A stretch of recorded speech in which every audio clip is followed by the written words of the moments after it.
Hello everyone. नमस्कार दोस्तों। Welcome to true I S and P C S. Continue करते हैं अपनी उपेंद्र सिंह के डिस्कशन को। आज के लेक्चर में दोस्तों हम बात करेंगे न्यूमिस्मेटिक्स के बारे में। और न्यूमिस्मेटिक्स का मतलब क्या होता है? Study of coins. सिक्कों के बारे में स्टडी करने की जो प्रक्रिया होती है उसको हम कहते हैं न्यूमिस्मेटिक्स।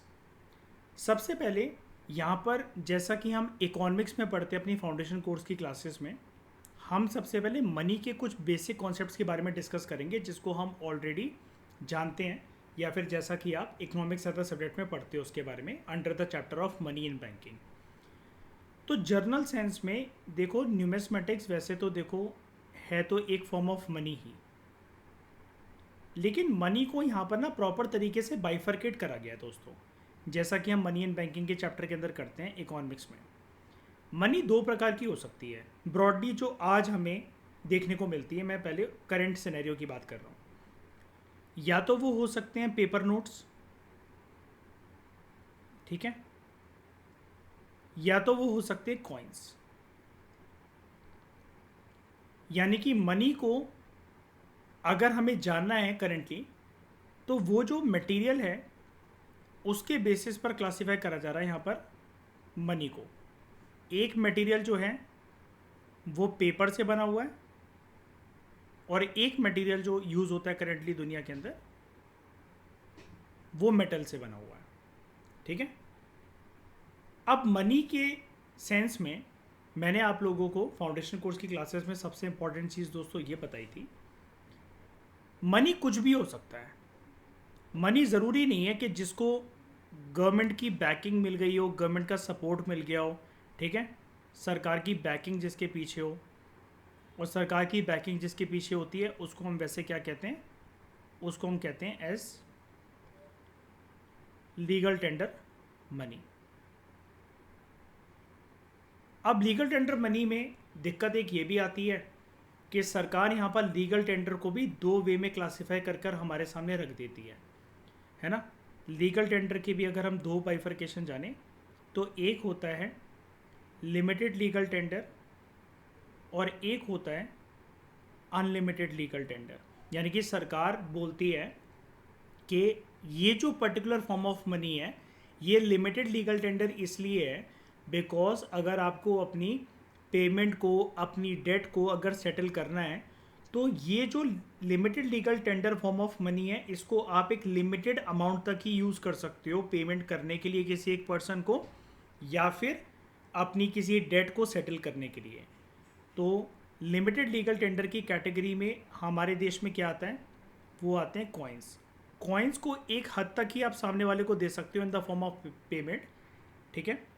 उसके बियॉन्ड पर्सन सामने वाला रिफ्यूज़ कर सकता है, और आप कहीं पर भी जाके कंप्लेन नहीं कर सकते, ना ही आप पुलिस को कॉल कर सकते हो कि मैं इसको पेमेंट दे रहा हूँ, इसने मुझसे पैसे मांगे थे, मुझे उसका पैसा देना है, मुझे उसकी उधारी चुकानी है, या मैं जनरली इनकी दुकान पर सामान लेने आया हूँ, मैं इनको पैसा दे रहा हूँ और ये एक्सेप्ट नहीं कर रहे हैं। सिक्के एक हद तक ही हमारे देश में एक्सेप्ट करे जाते हैं, और वो अमाउंट भी मैं दोस्तों आपको बता देता हूँ। अगर आपको 1000 रुपये तक की पेमेंट करनी है तो आप सिक्के दे सकते हो।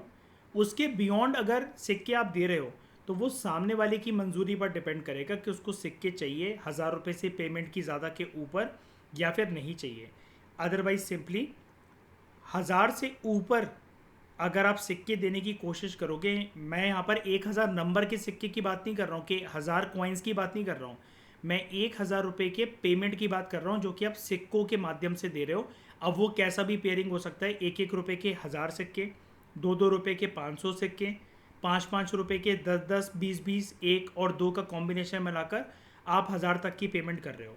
और ऐसा हमारे देश में बोला गया था under an act which is known as Indian coinage act of 2011, कि अगर आपको सिक्कों में किसी की पेमेंट करनी है तो आप 1000 तक ही दे सकते हो। उसके बियॉन्ड अगर सामने वाला पर्सन ले रहा है तो वो उसकी मंजूरी है, आपका और उसका, आपकी और उसकी एक अंडरस्टैंडिंग है, आपका और उसका एक तालमेल है, तो वो ले लेगा। अदरवाइज सामने वाला पर्सन मना कर सकता है और आप उसमें कोई उससे बहसबाजी नहीं कर सकते हो। अनलिमिटेड लीगल टेंडर में आता है हमारे जो भी पेपर नोट्स होते हैं, ठीक है, जो हमारी पेपर करेंसी होती है वो अनलिमिटेड लीगल टेंडर में आ जाते हैं। आप पेपर नोट की मदद से आप अनलिमिटेड अमाउंट ऑफ डेट को अपनी सेटल कर सकते हो, या फिर अनलिमिटेड अमाउंट ऑफ पेमेंट अगर आपको किसी को देनी है या किसी से लेनी है तो वह वो ले सकते हो।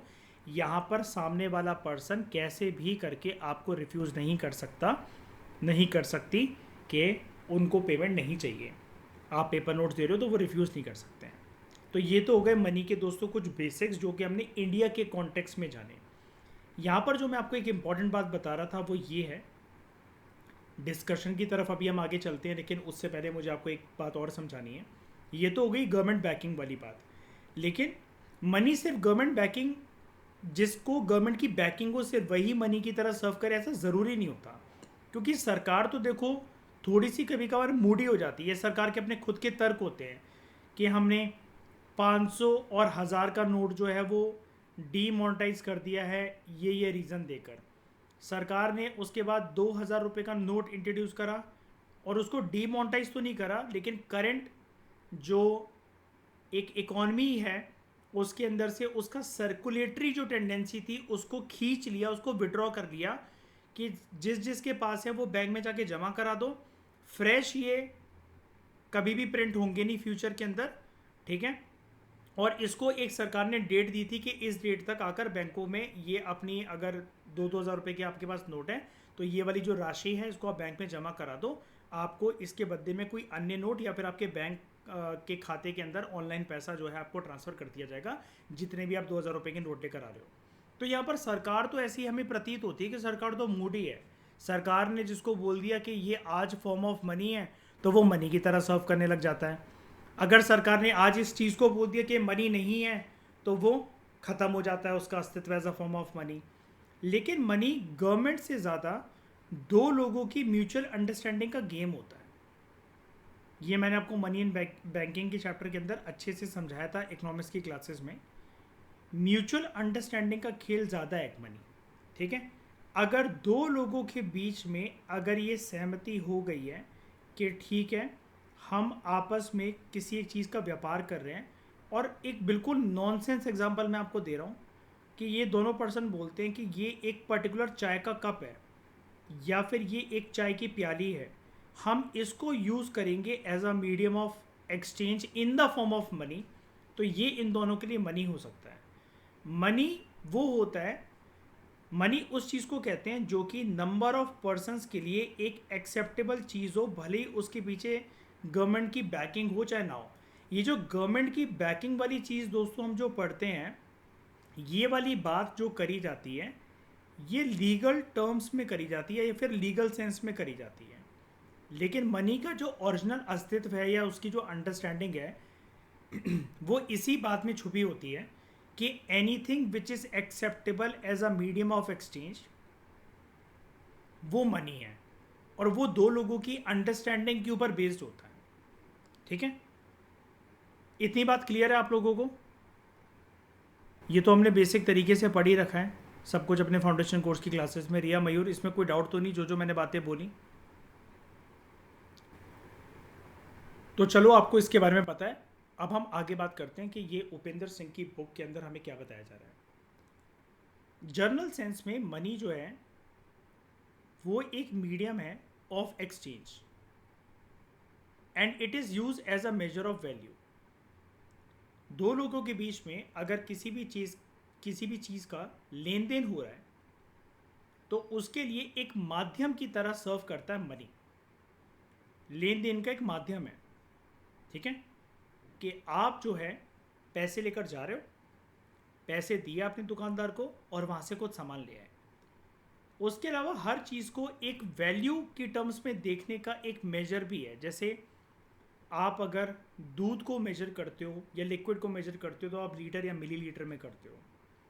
अगर आप किसी वजन को मेजर करते हो तो वो आप केजी में, ठीक है, या ग्राम में मेजर करते हो। सिमिलरली अगर आप मनी के या किसी भी ऑब्जेक्ट को, किसी भी आइटम को, किसी भी सर्विस को अगर आप मेजर करना चाहते हो तो उसको अगर आपको एक वैल्यू देनी है तो मनी जो है ये वैल्यू देने का काम आपके लिए आसान कर देता है। अदरवाइज़ इससे पहले जो दुनिया के अंदर दिक्कतें आती थी वो एक सिस्टम के अंदर बहुत ज़्यादा दिक्कतें आती थी, और वो सिस्टम था बार्टर सिस्टम। बार्टर सिस्टम के अंदर जो एक सबसे बड़ी समस्या जो निकल कर आती थी, डैट वॉज आवश्यकताओं का दोहरा सहयोग, जिसको हम इंग्लिश में कहते हैं डबल कोइंसिडेंस ऑफ वांट्स। जहाँ पर मनी को ना यूज़ करा जा सकता था बार्टर सिस्टम के अंदर, पहली बात है मनी तो था ही नहीं, तो कभी भी एक्सचेंज करते हुए गुड्स का जब बार्टर सिस्टम चलता था कि आप पर्सन ए को कोई एक सामान दे रहे हो और आप हो पर्सन बी, तो ए के पास आपने तो उसको सामान दे दिया, लेकिन आपको इससे जो चाहिए ए से वो ए के पास अवेलेबल नहीं है, लेकिन ए को जो चाहिए वो आपके पास अवेलेबल है। एक दिक्कत ये आती थी। दूसरा ये है, इसको हम कहते हैं आवश्यकताओं का दोहरा सहयोग, इंग्लिश में कहते हैं हम इसको डबल कोइंसिडेंस ऑफ वांट्स, के आपकी और मेरी वांट्स का एक तालमेल होना चाहिए, तभी हम दोनों एक बार्टर सिस्टम को, बार्टर एक्सचेंज को सक्सेसफुली फुलफिल कर पाएंगे। एक फिर मेजर ऑफ वैल्यू में ये दिक्कत आती थी बार्टर इकोनॉमी के अंदर, जब दुनिया के अंदर बार्टर सिस्टम चलता था, मनी इन्वेंट नहीं हुआ था, कि मान लो आप एक डायमंड मर्चेंट हो, आप डील करते हो डायमंड्स के अंदर और आपको चाय पीनी है, तो चाय वाले के पास जब आप जाओगे तो उसको अपने कितने डायमंड दोगे वो, और उसको आधा या एक डायमंड में आपको कितने दिन तक कितने कप जो है वो चाय पीने को मिलेगी। क्या वो चाय वाला आपको 100 दिन चाय पिलाएगा, 1000 दिन पिलाएगा, या फिर वो ये बोलेगा कि नहीं एक चाय आप मेरी पी लो और एक डायमंड दे दो, तो ये तो कोई बात नहीं बनी। सिमिलरली आप मानो कि आप घोड़े के व्यापारी हो, आप हॉर्स ट्रेडर हो, ठीक है, जो कि एंशिएंट मेडिवल टाइम में हमें देखने को मिलता था कि हॉर्स ट्रेडर्स होते थे। अब अगर आप घोड़े के व्यापारी और आपको चाय पीनी है, तो आप अपना पूरा घोड़ा तो दे नहीं आओगे एक कप चाय पीने के लिए, या फिर घोड़े को काट कर तो दे नहीं दोगे, वो तो एक लिविंग क्रिएचर है। तो ये सब दिक्कतें दूर हुई दुनिया में आगे चलकर जब मनी इन्वेंट हुआ। ओके, तो मनी दो दिक्कतें अच्छी तरीके से मिटा देता है कि money serves as a very good medium of exchange and money also serves as a very good measure of value. Money एक वो भी चीज़ है जिसको मैं आपको बोल रहा था कि यहाँ पर एक्सेप्टेंस वाला एक बहुत बड़ा फैक्टर होता है। मनी एक वो चीज़ है जिसको वाइडली एक्सेप्ट करा जाता है एक एरिया में, एक लोगों के द्वारा, विद इन अ कम्युनिटी, जिसको लोग ये स्वीकार कर लेते हैं कि ये जो चीज़ है हम इसको मनी इसलिए मान रहे हैं, और हम सबकी सहमति है इसको मनी मानने में। कोई भी वो चीज़ है, चाहे वो मेटल है, चाहे वो कोई पेपर की चीज़ है, पुराने ज़माने के अंदर और भी चीज़ें यूज़ होती थी, और भी धातु यूज़ होती थी जिनको मनी की फॉर्म में यूज़ करा जाता था, हम आगे चलकर इस लेक्चर में सीखेंगे। तो it was use as a means of making payment for goods and services. मतलब ये चीज़ जनरली बोली जा रही है मनी के बारे में कि एक तो वो वाइडली एक्सेप्टेबल होना चाहिए, within a community acceptable होना चाहिए, and it should be seen as a means, as a medium, कि लोग इसको पेमेंट के तौर पर यूज़ कर सकें जब उनको गुड्स एंड सर्विसेज खरीदनी है, या फिर अपने किसी भी उधारी को चुकाना है, फॉर सेटलिंग डेट्स। अब मनी के दो स्पेसिफिक टर्म्स जो दुनिया में यूज़ करे जाते हैं, एक तो होता है currency which are in the form of paper notes generally, और दूसरा होता है कॉइनेज, ऐसे फॉर्म ऑफ मनी जो कि मेटल से बन रखे हैं, उसको हम कॉइनेज कहते हैं। ठीक है, ये ज़्यादा स्पेसिफिक टर्म्स है मनी की जो कि पूरी दुनिया में यूज़ करी जाती हैं। अब जो करेंसी है, करेंसी भी एक मीडियम ऑफ एक्सचेंज है। करेंसी में there is always a backing, there is always a support, कि उसको इशू कौन कर रहा है, उस इशूइंग अथॉरिटी का सपोर्ट होता है, उस इशूइंग अथॉरिटी की बैकिंग होती है जब भी हम करेंसी की बात करते हैं। ठीक है, और इसको आप अपनी किसी भी फाइनेंशियल ऑब्लिगेशन को मीट करने के लिए, या फिर फाइनेंशियल ऑब्लिगेशन को डिस्चार्ज करने के लिए, किसी भी प्रकार की, किसी को आपको उधारी देनी हो, दुकानदार को पैसा देना हो, आपका कोई कर्जा हो, आपको अपना इलेक्ट्रिसिटी का बिल पे करना हो, हाउस रेंट देना हो, कोई सामान आप खरीदने गए हो, इमीडिएटली आप इसको यूज़ कर सकते हो अपनी फाइनेंशियल ऑब्लिगेशन को, पैसों की ज़रूरतों को, या किसी की उधारी वगैरह चुकानी है तो सामने वाले की ज़रूरतों को पूरा करने के लिए, या फिर अपनी ज़रूरतों को पूरा करने के लिए सामने वाले से आप एक्सेप्ट भी कर सकते हो उसको। ठीक है, तो वो है करेंसी। अब करेंसी जनरली आज के समय में हमें पेपर नोट्स के फॉर्म में देखी जाती है, देखने को मिलती है। वहीं पर अगर हम बात करें कॉइनेज की, कॉइनेज एक ऐसा टर्म है जो कि यूज़ करा जाता है स्पेसिफिकली मेटल करेंसी के लिए। कॉइनेज में स्पेसिफिक चीज़ें हमें क्या देखने को मिलती हैं कि कॉइन्स में कॉइन्स का स्पेसिफिक साइज़ होता है, उनका स्पेसिफिक शेप होता है, उनका एक पर्टिकुलर वेट होता है, ठीक है, वेट स्टैंडर्ड होता है, और जो भी कॉइन्स को इशू करता है उस इशूइंग अथॉरिटी का एक स्टैंप होता है, एक मार्क होता है कॉइन के ऊपर, एक ठप्पा लगा होता है। अब यहाँ पर जो चीज़ें हम लोगों ने फाउंडेशन कोर्स के अंदर डिस्कस नहीं करी, आपको वो भी देखने को मिल जाएगी, जिसको आप अपने मनी एंड बैंकिंग चैप्टर के अंदर वैल्यू एडिशन के तौर पर यूज़ कर सकते हो। यहाँ पर दो टर्म्स आपको राइटर यहाँ पर बता रहे हैं, एक ऑब्वर्स, ठीक है, ये जो मेटल करेंसी हैं, जो कॉइन्स हैं, उनके लिए टर्म यूज़ करी जा रही है, एक ऑब्वर्स और दूसरा रिवर्स। जो मेन मैसेज बेयरिंग साइड होती है कॉइन की, मैसेज बेयरिंग साइड का मतलब क्या है, कॉइन जो है जहाँ पर या तो सिंबल लिखा हुआ है कि ये 1 रुपये का सिक्का है, एक साइड तो ये हो गई, दूसरी साइड इसकी होती है जहाँ पर कोई ना कोई निशान बन रखा है, कोई एग्रीकल्चर सिंबल है, किसी पर्सन की फ़ोटो है, महात्मा गांधी की तस्वीर उसके ऊपर मिंट करी गई है, कुछ भी है A to Z।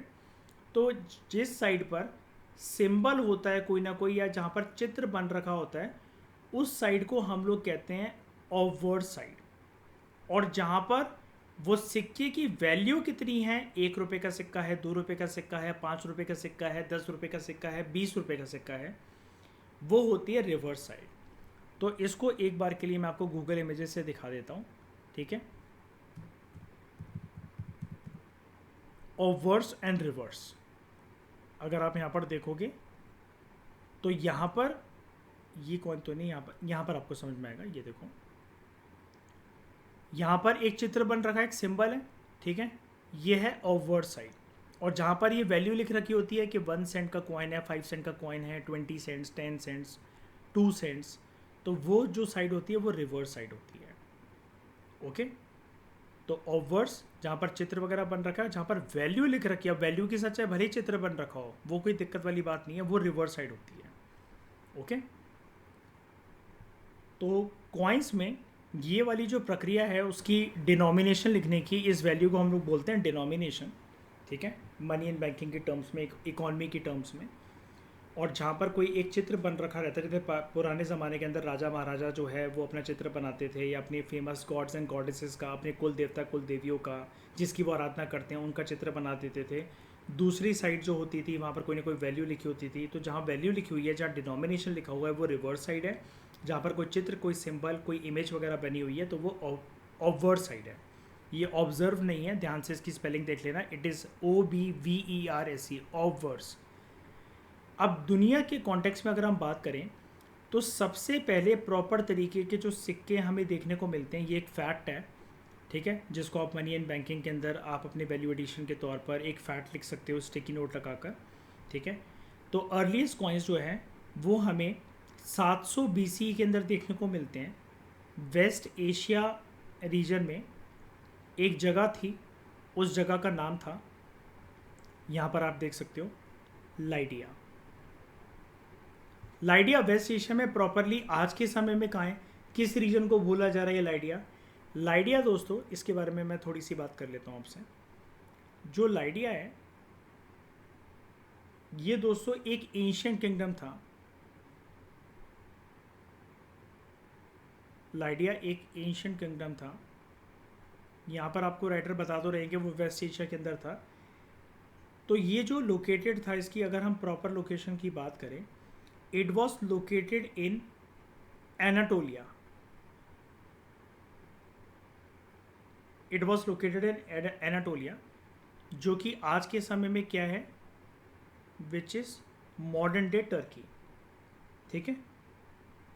यहाँ पर इस रीजन के अंदर, ये रीजन जो लोकेटेड था, it was located between fertile river valleys of, 2 river valleys के बीच में रीजन जो लोकेटेड था, इसके इर्द गिर्द था।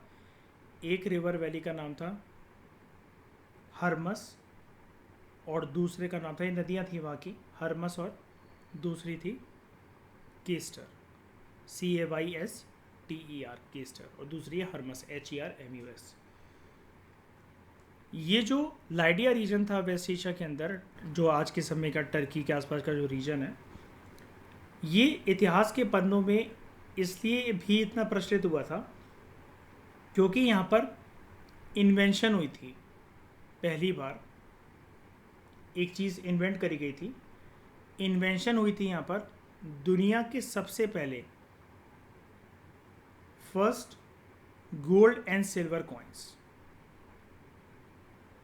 सोने के भी और चांदी के भी सिक्के सबसे पहले यहीं पर देखने को हमें मिलते हैं। हम यहाँ पर नॉर्मल सिक्कों की बात नहीं कर रहे हैं कि सबसे पहले सिक्के कहाँ पर मिले, यहाँ पर हम सबसे पहले सोने और चांदी के सिक्कों की बात कर रहे हैं। मार्क माई वर्ड्स, हम यहाँ पर सिक्कों के बारे में बात नहीं कर रहे हैं। दुनिया के सबसे पहले सिक्के, दुनिया के सबसे पहले सोने के सिक्के, दुनिया के सबसे पहले चांदी के सिक्के, ठीक है। तो उसके हिसाब से ये रीजन बहुत इंपॉर्टेंट था और इस रीजन के अंदर बहुत ज़्यादा सिग्निफिकेंट वेल्थ जो है वो बहती थी, प्रॉस्परस था ये रीजन यानी कि। और यहाँ पर कुछ जो फेमस राजा थे उनमें से एक जो राजा था जो कि बहुत वेल्दी हुआ करता था, उसका नाम था क्रोइसस, CROESUS, क्रोइसस, ठीक है। तो ये एक बेसिक इन्फॉर्मेशन थी दोस्तों लाइडिया रीजन के बारे में। तो दुनिया में सबसे पहले राइटर हमें यहाँ पर ये बता रहे हैं कि अर्लीस्ट कॉइन्स जो देखने को हमें मिलते हैं वो लाइडिया नाम के रीजन में देखने को मिलते हैं, which was in West Asia. 700 BC के अंदर हमें देखने को मिलते हैं। और ये जो लाइडिया के जो सिक्के थे ये इलेक्ट्रम से बने हुए थे। सबसे पहले देख लो कि इलेक्ट्रम कैसा दिखता है। इलेक्ट्रम ये ऐसा दिखता है। इलेक्ट्रम एक नेचुरली अकरिंग मेटल नहीं है। क्या बोल रहा हूँ मैं? इलेक्ट्रम एक नेचुरली अकरिंग मेटल नहीं है। ये दो मेटल्स को मिक्स करके बनाया जाने वाला एक एलॉय है, ठीक है। तो ये एक नेचुरल एलॉय है, ठीक है, जो कि दो मेटल से मिलकर बनता है, उसको हम इलेक्ट्रम कहते हैं। एक गोल्ड और दूसरा सिल्वर, ओके। तो यहाँ पर जो सिक्के दुनिया में सबसे पहली बार जो हमें देखने को मिलते हैं, अर्लीस्ट कॉइन्स के एविडेंसेस, वो लाइडिया में देखने को मिलते हैं। वो लाइडिया के जो सिक्के थे वो किससे बने हुए थे? वो इलेक्ट्रम नाम के एक धातु से बने हुए थे, जो कि एक नेचुरल एलॉय होता है गोल्ड और सिल्वर के कॉम्बिनेशन का। ये तो बात हो गई बेसिक तरीके से मनी और करेंसी एंड कॉइनेज के बारे में। अब हम प्रॉपर तरीके से अपने टॉपिक को हिट करते हैं, न्यूमिस्मेटिक्स। न्यूमिस्मेटिक्स का दोस्तों सिंपल सा मतलब होता है it is the study of coins, ठीक है। इस कॉइन्स की स्टडी में हम एनालिसिस करते हैं उन मटेरियल की जिन मटेरियल से सिक्के जो हैं वो बने हैं। न्यूमिस्मेटिक्स की स्टडी के अंतर्गत हम ये भी आइडेंटिफाई करने की कोशिश करते हैं कि सिक्के अगर किसी मेटल से बनाए गए थे इंसानों के द्वारा किसी भी एक वक्त और ज़माने के अंदर, किसी भी किंगडम या एम्पायर के अंतर्गत, तो वो मेटल उन राजा और महाराजाओं के पास या उस किंगडम या उस एम्पायर में, उस रीजन में आते कहाँ से थे सिक्के बनाने के लिए। फिर हम सिक्कों को क्लासीफाई करते हैं और क्लासीफाई करने के बाद उनकी स्टडी करते हैं उनके अलग अलग कैरेक्टरिस्टिक फीचर्स के बेसिस पर। फॉर एग्जांपल उनके फैब्रिक के बेसिस पर कि सिक्के अलग अलग एम्पायर, किंगडम और रीजन्स में कौन कौन से साइज़ के हमें देखने को मिलते हैं, ठीक है। उसके बाद उनकी शेप कैसी कैसी होती थी, वो कितने मोटे थे, कितने पतले थे, उनकी थिकनेस क्या थी, उनका डिज़ाइन कैसा था, वो चौकोर थे, गोल थे, त्रिकोण थे, ट्रायंगुलर थे, कैसे थे, और कारीगरी कैसी थी, उनकी वर्कमैनशिप कैसी थी। फिर हम ये भी देखते हैं कि उन सिक्कों की मेट्रोलॉजी कैसी थी। मेट्रोलॉजी का मतलब होता है कि उनका वजन कैसा था, ठीक है।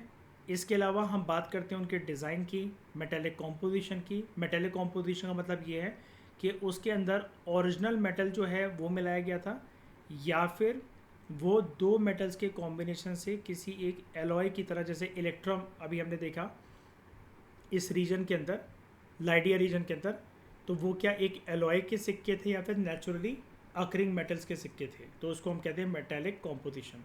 फिर टेक्निक्स क्या क्या यूज़ करी गई उनकी मैन्युफैक्चरिंग के लिए, और मैसेज के अंदर, और मैसेज कंटेंट क्या था उनका। मैसेज कंटेंट का मतलब ये है कि जो सिक्के हैं उस पर अगर कोई चित्र बना हुआ है या फिर यहाँ पर कोई एक स्क्रिप्ट लिखी हुई है और राजा महाराजा की तस्वीर बनी हुई है, और दूसरी साइड पर जो गॉडेस हैं, ठीक है, या गॉड हैं, उनकी तस्वीर बनाई गई है। तो इसकी इंटरप्रिटेशन क्या है, इसका मतलब क्या है, इसकी सिंबॉलिक सिग्निफिकेंस क्या है कि ऐसा राजा महाराजा ने क्यों करवाया, तो उस मैसेज कंटेंट को समझना। इन सब चीज़ों के बारे में जब हम कंबाइंडली एकजुट होकर एक सिक्कों को देखते हैं, उसको गहरी पैनी नज़रों से परखते हैं, इन सारे कैरेक्टरिस्टिक फीचर्स को मद्देनज़र रखते हुए, वो स्टडी कहलाती है न्यूमिस्मेटिक की स्टडी।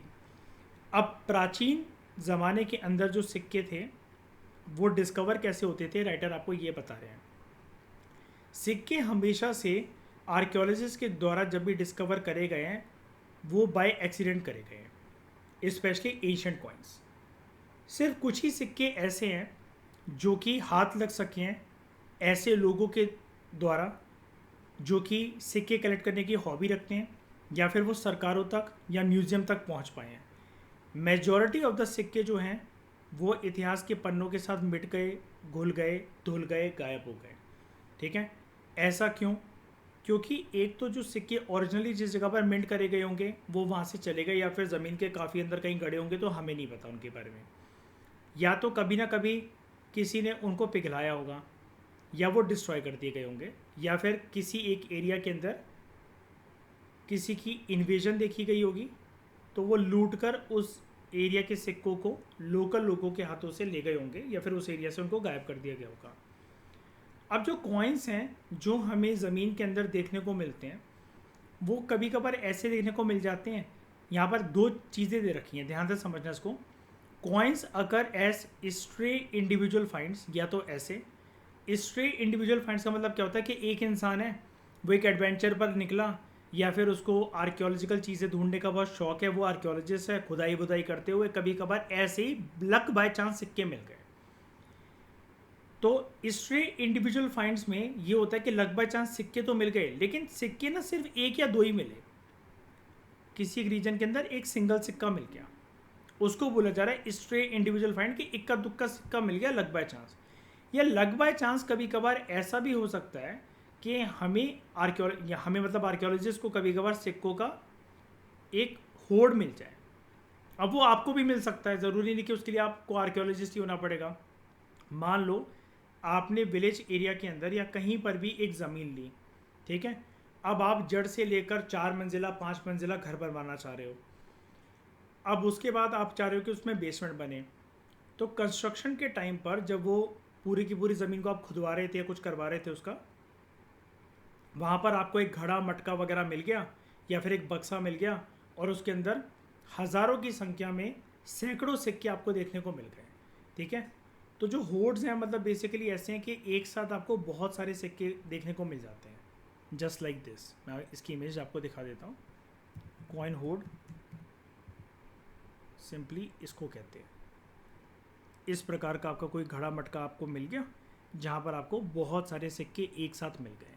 ठीक है, और उसकी कुछ वैल्यू हो सकती है, उसकी सिग्निफिकेंस हो सकती है, हो सकता है कि गोल्ड के हों, हो सकता है ये सिल्वर के मिल गए हों आपको, या किसी एक प्रीशियस मेटल के मिल गए हों। ठीक है, इसको हम कहते हैं कॉइन होड, कि एक साथ जब आपको इतने सारे मिल जाएं सिक्के किसी चीज़ के अंदर रखे हुए, गड़े हुए, खुदे हुए। तो होड जो हैं ये बहुत ज़्यादा वैल्यूबल होते हैं अगर हमें किसी एक ज़माने की फाइनेंशियल हिस्ट्री को जानना है, या जिसको हम मॉनेटरी हिस्ट्री भी कहते हैं। ठीक है, और यहाँ पर जो कॉइन्स हैं ये होड में क्यों रखे गए हैं, मतलब जिस भी इंसान ने कभी भी किसी भी वक्त में बहुत सारे साल पीछे इसको किसी मटके घड़े में ऐसे करके दफन करके रख दिया किसी एक जगह पर, तो क्यों रखा होगा उसने?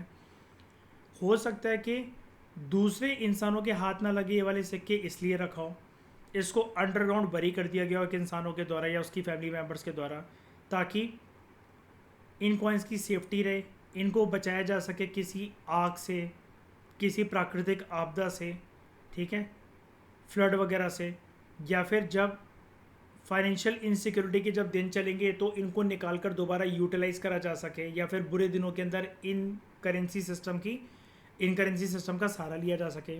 जैसे आज के घरों में हम जो पिगी बैंक यूज़ करते हैं, गुल्लक जिसको बोलते हैं हिंदी के अंदर, तो वो भी इंसान गुल्लक के अंदर पैसे 10-10 रुपये, 5-5 रुपये, 100-100 रुपये कहीं से भी जब उसके पास आते हैं वो क्यों डालता रहता है कि कभी अगर एकदम से ज़रूरत पड़ गई गुल्लक को तोड़ देंगे और एकदम बल्क में हमें हमारे पास जो है वो मनी अवेलेबल हो जाएगा, ऐसे तो हम कभी पैसे जोड़ नहीं सकते हैं।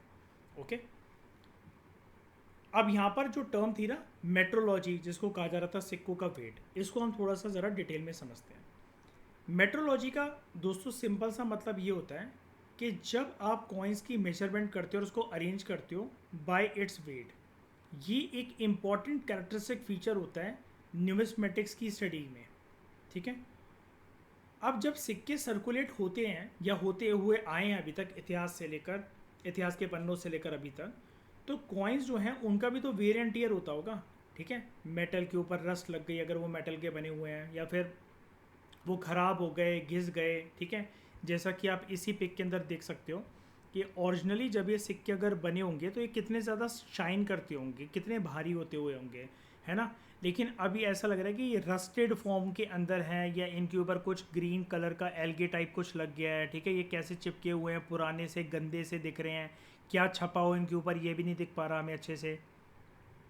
तो सिक्कों का भी वियर एंड टियर होता है, और इस वियर एंड टियर होने की वजह से सिक्कों का जो वजन है ग्रेजुअली धीरे धीरे कर कर वो भी कम होने लग जाता है। अब ये जो फैक्ट है, इस फैक्ट को मद्देनज़र रखते हुए कि सिक्कों का वजन कम हो सकता है अगर सिक्के बहुत पुराने हो गए हैं और अगर उनका वियर एंड टियर हो गया, तो ये वाला फैक्ट एनेबल करता है न्यूमिस्मेटिक्स को, हेल्प करता है न्यूमिस्मेटिक्स को कि वो सिक्कों की स्टडी को एक प्रॉपर क्रोनोलॉजिकल सीक्वेंस के अंदर अरेंज करें और डिस्टिंग्विश कर सकें वो लोग उन सिक्कों के अंदर जो कि इंसानों ने बहुत पुराने ज़मानों के अंदर होड़ की फॉर्मेट के अंदर एक साथ मटके या घड़े में रखे होंगे। ठीक है, और वो सर्कुलेशन में घूमे होंगे, नॉर्मल वो सिक्के सर्कुलेशन में घूमे होंगे, लेकिन इंसानों ने ग्रेटर पार्ट उसका अपने घर में अपनी सेफ्टी के लिए आग से या फिर फ्लड से, किसी फाइनेंशियल इनसिक्योरिटी वाली सिचुएशन से बचने के लिए उनको इकॉनमी में सर्कुलेट नहीं होने दिया, या फिर अगर वो सर्कुलेट हुए भी थे तो वो बहुत कम टाइम के लिए हुए थे। ठीक है, ऐसे सिक्कों की स्टडी को गहराई से न्यूमिस्मेटिक्स जो हैं वो बहुत दिलचस्पी के साथ करते हैं स्टडी इसके बारे में। अब बड़ी सारी टेक्निक्स यूज़ होती हैं ये चीज़ पुष्टि करने के लिए, इस चीज़ की पुष्टि करने के लिए कि मेटल कंटेंट क्या है कॉइन्स का, सिक्कों का मेटल कंटेंट क्या है। एक जो मेथड है वो ये कहता है कि न्यूमिस्मेटिक्स जो है, जो न्यूमिस्मेटिक्स की जो स्टडी करते हैं जो लोग हैं, वो केयरफुली इंस्पेक्ट करते हैं सिक्कों का कलर और उनका लस्टर। लस्टर का मतलब ये है कि सिक्कों के अंदर बेसिकली शाइन कितनी है, चमक कितनी है। अगर वो फ्रेश मेटल जितना होता है, आपको भी पता है कि अगर कोई सिक्का आज मिंट होकर आए और उसको अच्छे से अगर इशू करा गया तो उसके अंदर शाइन बहुत अच्छी होती है। धीरे धीरे कर कर सिक्कों की जो शाइन है, जो उनका लस्टर है, वो कम होने लग जाता है। दूसरी चीज़ें जो न्यूमिस्मेटिक्स की स्टडी करने वाले जो लोग जो देखते हैं वो ये देखते हैं कि बड़े सारे प्रोसीजर्स को यूज़ करा जाता है। अब कुछ जो प्रोसीजर्स हैं जो कि हमें बताते हैं सिक्कों का वजन या वो कितने पुराने कितने नए हैं, कुछ होती हैं इनफॉर्मल फिजिकल प्रोसीजर की प्रैक्टिसेस, सच एज सिक्कों को टेस्ट करा जाता है उनकी रेजोनेंस देखने के लिए, उनकी साउंड देखने के लिए, और उसके लिए जो आर्कियोलॉजिस्ट हैं वो क्या करते हैं, या न्यूमिस्मेटिक्स की जो स्टडी करते हैं स्पेसिफिकली वो क्या करते हैं, एक सिक्के को एक ऊंचाई से ड्रॉप करते हैं एक हार्ड सरफेस के ऊपर, ये देखने के लिए कि सिक्का साउंड कैसी प्रोड्यूस कर रहा है, या फिर उसकी डक्टेबिलिटी को टेस्ट करने के लिए कि सिक्का स्ट्रॉन्ग है, मजबूत है, उसके अंदर जो मेटल यूज़ करा गया था या जो एलॉय यूज़ करा गया था वो मेटल जो है उसकी क्वालिटी कैसी थी, क्या वो मेटल जो है वो ड्यूरेबल था भी कि नहीं था, टिकने लायक था कि नहीं था। इसके लिए बड़ी ऊट पटांग हरकत भी करते हैं कभी कभार आर्कियोलॉजिस्ट और न्यूमिस्मेटिक्स की स्टडी करने वाले लोग, वो सिक्के को चबा कर भी देखते हैं, कभी कभार बाइट करके भी देखते हैं कि टूट तो नहीं रहा ये मेटल। फिर एक टेक्निक यूज़ करी जाती है जिसको हम कहते हैं वाटर डिस्प्लेसमेंट टेस्ट, जिसके अंदर ये देखा जाता है कि कॉइन की स्पेसिफिक ग्रेविटी क्या है। ये बहुत ईजी सा एक टेस्ट होता है, जैसे मतलब मान लो एक बोल के अंदर आप एक पानी भर कर रखो, और जब ये टेस्ट करते हो ना कि फॉर एग्जांपल जो चना है, आपको कैसे पता लगाना है कि चना जो है वो अच्छा है या फिर खोखला है। आप चने को इस पानी के अंदर डालो, अगर जो चना नीचे बिल्कुल तैर गया है, नॉट तैर गया सॉरी, नीचे जो सेटल हो गया है, जो चना भारी था, वो माना जाता है कि वो अच्छी क्वालिटी का चना होता है। वो गुड क्वालिटी का ग्रेन होता है जो कि पूरा नीचे सेटल डाउन हो जाता है, और जो ऊपर पानी के ऊपर जो तैरता रहता है तो इसको हम कहते हैं ये पुअर क्वालिटी के जो ग्रेन्स होते हैं या फिर चने चने होते हैं। सिमिलरली सिक्कों को पानी के अंदर डालकर ये देखा जाता है कि वो मेटल जिससे सिक्के बने हैं या अल्टीमेटली वो जो सिक्का है वो तैर तो नहीं रहा, वो पूरी तरीके से सेटल हो गया कि नहीं हो गया है, अगेन जिससे हम मेटल की क्वालिटी को पता लगा सकते हैं, उसके भारीपन को पता लगा सकते हैं। फिर कुछ कुछ केमिकल टेस्टिंग प्रोसीजर्स भी यूज़ करे जाते हैं लेकिन अब इसको आर्कियोलॉजिस्ट और न्यूमिस्मेटिक्स की स्टडी करने वाले लोग इतना यूज़ नहीं करते हैं, क्योंकि इसकी वजह से क्या होता है कि डैमेज हो जाता है कभी कभार सिक्का, तो फिर वो डैमेज हो जाता है तो वो स्टडी करने के लिए बेकार हो जाता है। तो बहुत सारे केमिकल टेस्टिंग प्रोसीजर्स भी होते हैं मेटल की कॉम्पोजिशन को एसर्टेन करने के लिए। ये एक्यूरेट तो होते हैं, लेकिन दिक्कत इनमें यही है कि ये वाले मेथड जो होते हैं केमिकल टेस्टिंग प्रोसीजर्स, ये सिक्के को डैमेज कर देते हैं। तो इसके लिए एक नॉन डिस्ट्रक्टिव साइंटिफिक टेक्निक भी यूज़ करी जाती है और बहुत सारी टेक्निक्स यूज़ करी जाती हैं।